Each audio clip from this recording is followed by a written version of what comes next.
Hello, ladies and gentlemen, and welcome to another review here on Pez of the Mind.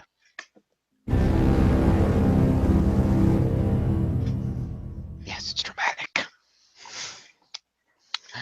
My name is Phoenix. With me is Chris the Mole. Hello, boils and ghouls. Ah, I see what you did there. Yep. Oh, wait. They're not Tales of the Crypt, it's Goosebumps, my bad. You were close. But yes, of course, if you've seen our last video, you know that this month for October for Halloween, we were doing Goosebumps month. We're reviewing all things Goosebumps. You can check out our previous video where we did a little general talk of the franchise and focus more on the books. Today we're going to take a look at last year's hit film Goosebumps the Movie, starring Jack Black. Yep. For those of you who didn't see it, what's wrong with you? Go see it. But the general premise is that young man and his newly single mother move into a new neighborhood. He meets the girl next door and her mysterious, creepy father, who turns out to be R.L. Stein of the Goosebumps books. And it turns out the monsters are real. They get loose, and our young friend and the Steins have to go collect all the monsters and put them back in the books. And it turns out she's the ghost next door. Yes, which I did not see coming because I didn't read that book. I thought that was really cool, though. It was a great twist.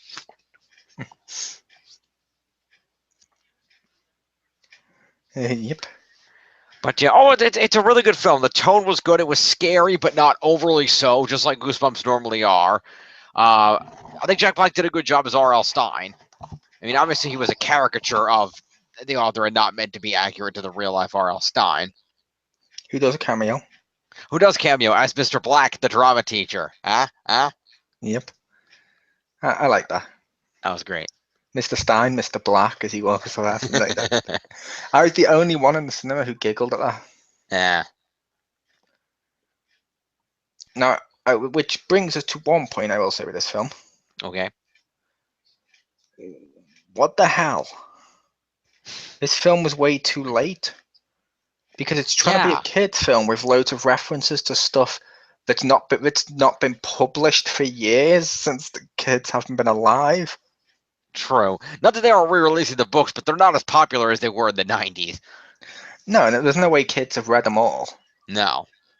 And if they do, they're going to be reading the newer ones more than they would the older ones. That is true. It seemed a little weird, and there were some jokes in here that were clearly for the adult fans more than the kids. Yeah. Like, I'm an audiophile. What type of file? From the cop? No, audiophile. It means he does the, and it mentions like his sound system. And I'm like, oh, okay. And you're like, did they just make a pedophile joke in a Goosebumps book? I think they did. Story? Yeah. I think they did. Now, it is worth noting this film does not have the dun dun dun dun dun dun dun ooh No. that the TV show has, but there is a logical reason for that. The film is made by Sony, the TV show is made by Fox. Ergo, they wouldn't have the rights to the stuff from the Fox show. Yep. The monsters look cool. The monsters look great, yeah. Yeah, one problem I had slightly was the tone. Okay.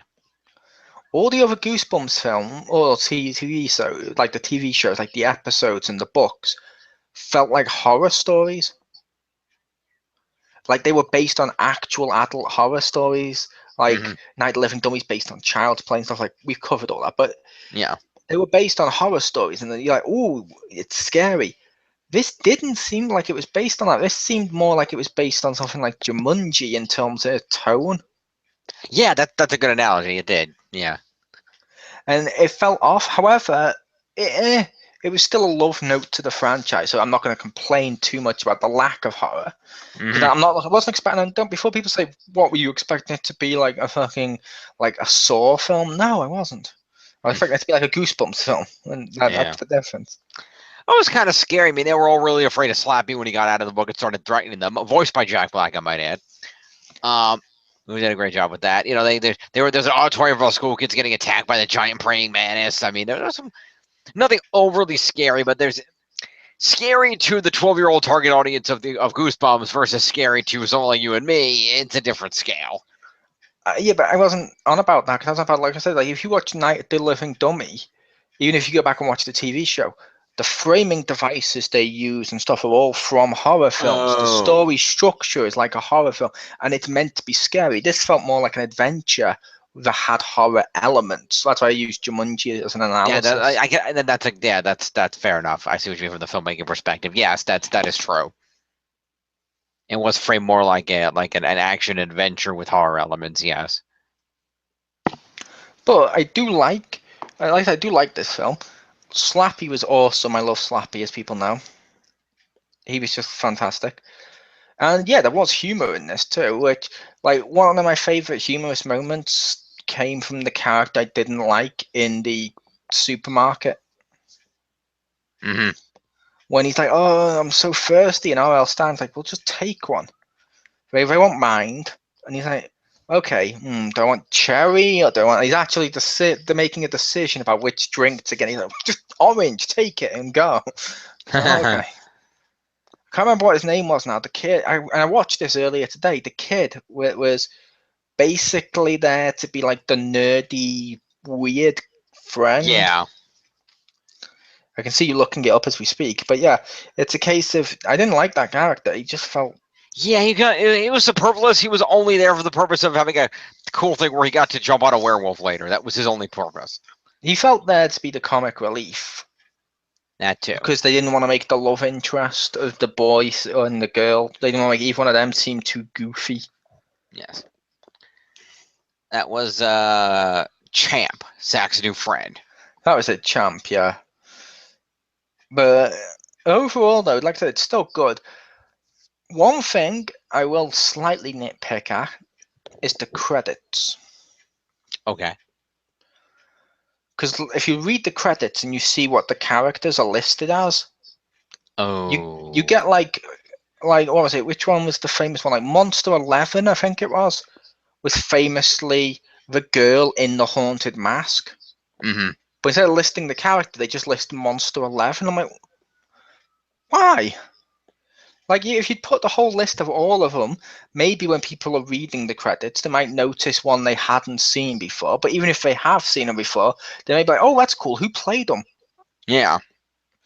It just seemed weird. Like, I'm going to have to go, oh, okay, which monster was this? Okay, now I'm going to have to cross reference it with like a Pokedex of monsters. Okay, it's Monster 11.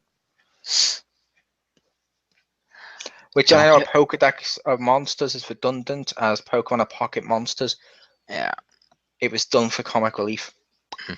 Also, don't give them any ideas. They already brought Pokemon into Final Fantasy. No, they turned Final Fantasy into Pokemon. Nah. However, Final Fantasy 15 is still coming out and it looks awesome. Indeed. But I'm looking forward to the World of Final Fantasy. That looks so fucking adorably awesome. Cheapies. But, and I will say, this still kept a lot at the heart of what made the original true. Oh, it did totally. Uh, I've seeing while all the also lampshading a load of the old tropes, like when he even Jack Black mentions, yeah, and there's always a twist ending. You got to go through that when you're writing it, and lo and behold, there it was with the invisible boy at the end, and that's funny. Also voiced by Jack Black. Yeah, but it's funny though. That was funny. It's not like other films that have got trailers recently that shall remain Power Rangerless. I mean, nameless. That look like Twilight meets Fantastic Four 2015. This actually looked like it cared about the original source material. And I was like, that's cool. And like Slappy and like the gnomes and stuff, everything looked so cool. And it had that weird look to the monsters that made I don't know how to describe them, but they look very similar to the new Ghostbusters movie that just came out, which is one of the things they said when I watched the film is they look like the Goosebumps style monsters. I like that art style for monsters in family films Yeah. because it's not overly realistic, so it's not scary, and it's not overly cartoony to the point of being ridiculous. It's like a middle ground, and it works. It's like cartoony enough, but realistic enough. Yeah, okay, that's cool. That works. That works. Yeah, it's overall a very enjoyable film. I thought, they, it was an interesting idea they did with the, without, I mean, okay, so instead of trying to, find a way to, okay, we got all these individual books, how can we make a movie series out of this by saying, okay, what if we just do a totally original idea that involves all the monsters? I think that was a good idea rather than trying to adapt one or more individuals of the books. That does work as well, yeah. Because otherwise, it'd be a retread of the stuff we had from the TV show, but it'd still be Yeah. new for kids. Like a Night of the Living Dummy film, I'd totally go and watch, Hmm.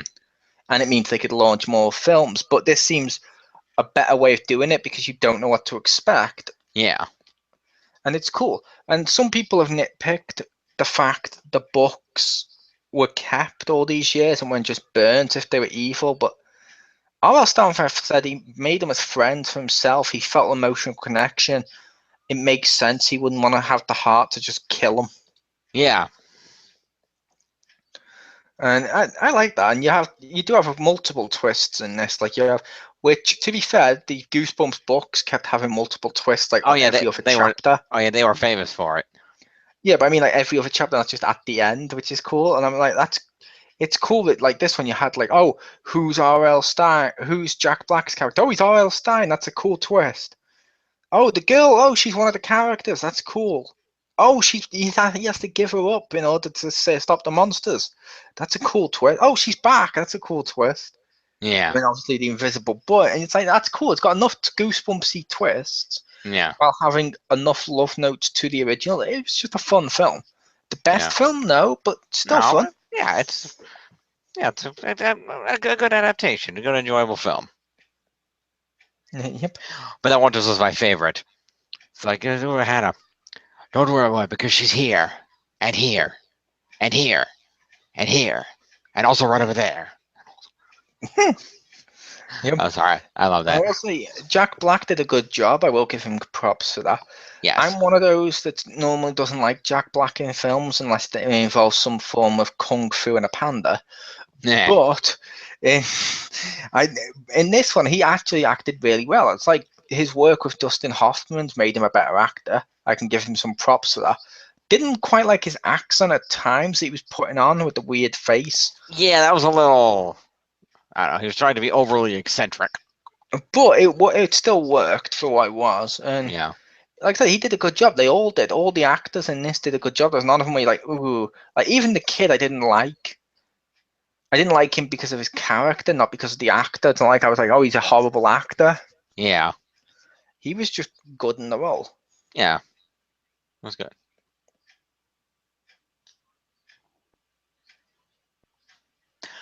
Don't worry though. I've seen the mock-up of the picture of the characters of including Jack Black from the upcoming Jumanji film. I'm sure he will reassure us in his lack of acting ability. Maybe not. The Jumanji film, if that's the one starring The Rock, Yeah, could be good. It's got to be better than the original. I like the original. The original was okay, I but it like wasn't exactly right home good. Like there was it. really ridiculous parts. It was. It was enjoyable if you were a kid, and in nostalgia I was a glasses, kid. it's enjoyable. I was a kid, but even as a kid, I didn't find it like, oh my god, that's the best film ever. Fair enough.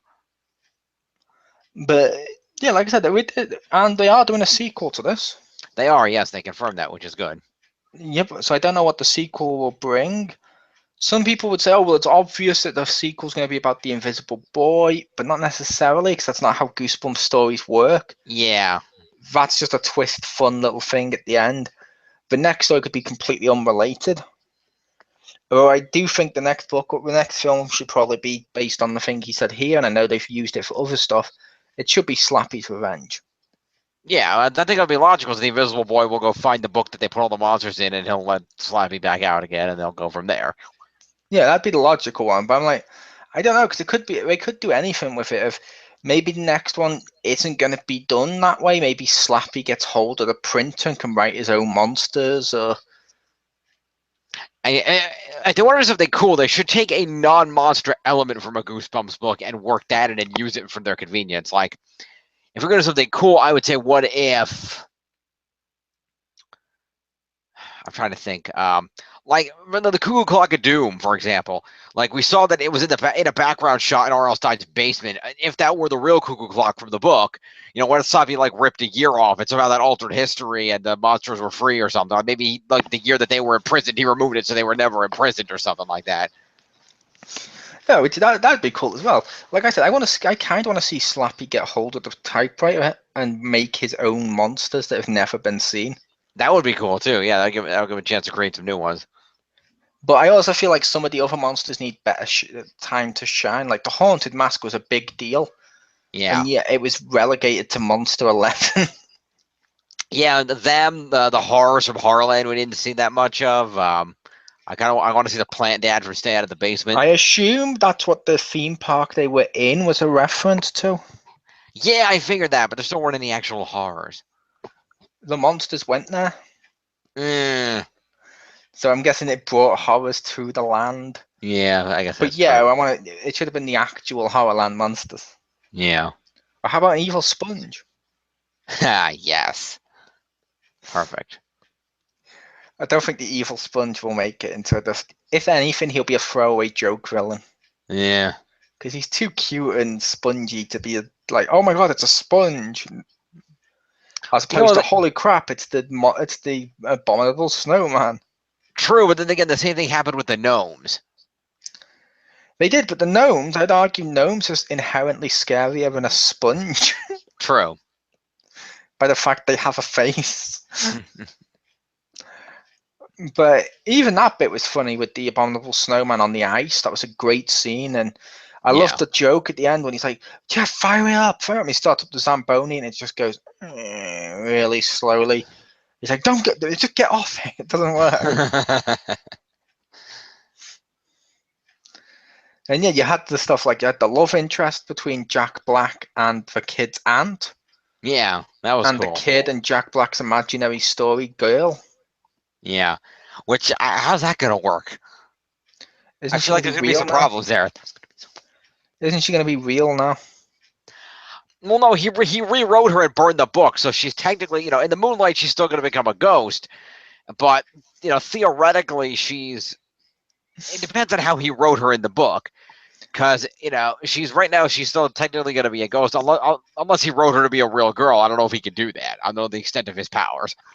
His extent of his powers are anything at this point because he created all these monsters and out of nothing.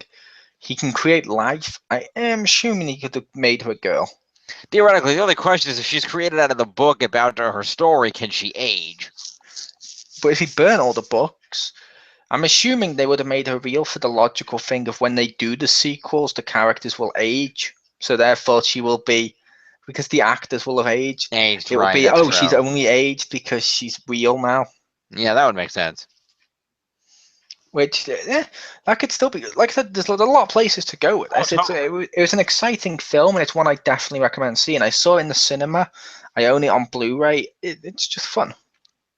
Yeah, it's a great movie. I rented the DVD. It was really enjoyable. I really liked it. I recommend if you like Goosebumps or if you just like a fun family film that's got a few horror elements, check it out. You'll enjoy it. Yep. And we'll keep an eye out for that sequel, and we'll see what happens when that comes around. Yep. I'd rate this. Definitely check out. Yeah, I definitely give this a strong 85 or so. It's a good, enjoyable film. There's some cheesy elements, but it's meant to be. It's a good film. It's a solid 85, 87 maybe. It's a good movie. Check it out. Solid B plus. All right, so with that, we will see you guys next time for our further reviews this month. Our further Goosebumps reviews will include the TV show and the PlayStation 4 video game from last year that was released to coincide with the film. Yep. And the top 5 stories. Yes, and our top 5 Goosebumps stories in the final countdown at the end of the month. So stay tuned for all that, and on top of that, our Season 2 Star Trek Enterprise review. Yep. Unrelated to Goosebumps. Unrelated to Goosebumps. Like we also have Batman episode 2 to review this month. We do, and we're also going to be doing some both reviewing and some live streaming of WWE 2K17. Yep. And speaking of wrestling, tomorrow, No Mercy. Yes, we'll be there for our usual slam tube following the pay-per-view. Yep. Which will be either me and Jim or me, Jim, and Richter. Richter doesn't know if he'll make it yet. Yes, he was unfortunately ill earlier in the week, so hopefully he's I meant when I spoke to him today, and he said if he gets through the work he has to do, then he'll be on. But if not, he's gonna do the work he has to do. fair enough. That makes sense. All right. Well, we'll see what happens, and so we'll see you tomorrow for some wrestling. Peace. Dun, dun, dun, dun, dun.